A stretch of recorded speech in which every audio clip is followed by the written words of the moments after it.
Hello दोस्तों, नमस्ते, नमस्कार, प्रणाम। वैसे तो भारत में दंगों का लंबा इतिहास है।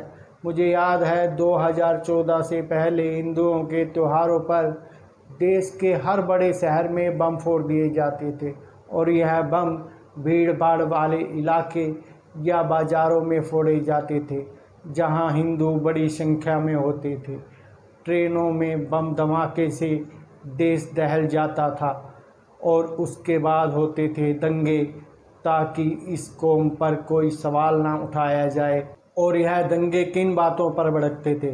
कहीं ब्रह्मा में उनकी कौम के लोगों पर कार्रवाई हो रही है और दंगे भड़कते हैं मुंबई के आज़ाद मैदान में। हिंदुओं को मारा जाता है, उनकी प्रॉपर्टी को जलाया जाता है। शहर कई कई महीनों दंगे में जलते रहते थे। असम में कई महीनों तक दंगे होते रहे और वहाँ के बोडो लोगों को मारा जाता रहा, लेकिन कहीं कोई कार्रवाई नहीं हुई। सारी संपत्तियों को जलाया जाता था, वाहनों को जलाया जाता था और कहीं किसी को पकड़ लिया जाता था तो तब की सरकारें उनके लिए मुकदमे लड़ रही होती थी, क्योंकि उनका तो मानवाधिकार है जीने का। यह दृश्य होता था। बात करते हैं नज़दीक में हुए दंगों की, जिनकी मीडिया, सोशल मीडिया और लोगों में चर्चा रही। दिल्ली दंगा क्यों हुआ? क्योंकि उन्होंने जिसको वोट दिया उसकी सरकार बन गई।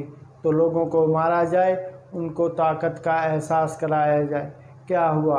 कुछ नहीं, 2-4 लोगों को पकड़ा गया, उन्हें ज़िंदगी भर जेल की रोटी खिलाने के लिए। और दिल्ली के साहब ने तो यहाँ तक कह दिया था कि आग से मत खेलो। रामनवमी पर देश के 4 राज्यों में दंगे हुए: गुजरात, मध्य प्रदेश, राजस्थान और बंगाल।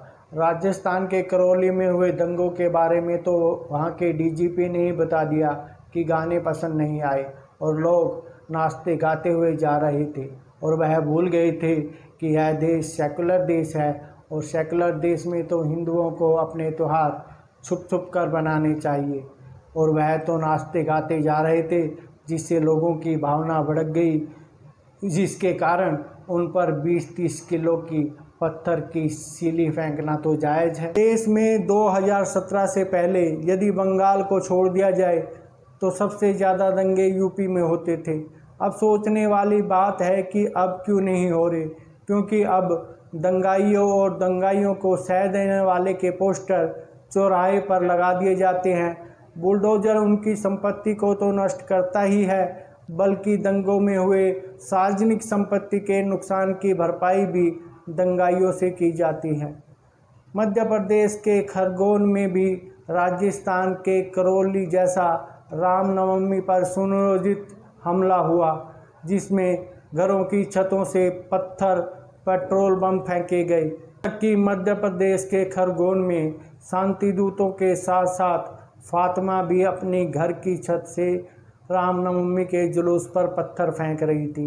अब रिजल्ट क्या निकलता है? फातिमा के घर के समेत सभी शांति दूत जो अपनी घर की छत से पत्थर फेंक रहे थे, उनके घरों को पत्थरों के ढेर में तब्दील किया जाता है। अब देखिए ना, राजस्थान के करौली में भी वही हुआ और मध्य प्रदेश के खरगोन में भी वही हुआ, लेकिन दोनों जगह सरकारों की सोच का फ़र्क कितना है। दरअसल सत्ताएं लोगों की सुनती है, बस लोगों का नज़रिया बदलना चाहिए। इससे पहले की सरकारों में आतंकवादियों, दंगाइयों की सुनी जाती थी, अब आम लोगों की सुनी जाती है। तो बुलडोज़र युग का स्वागत कीजिए और मुस्कुराते रहिए। जय श्री राम।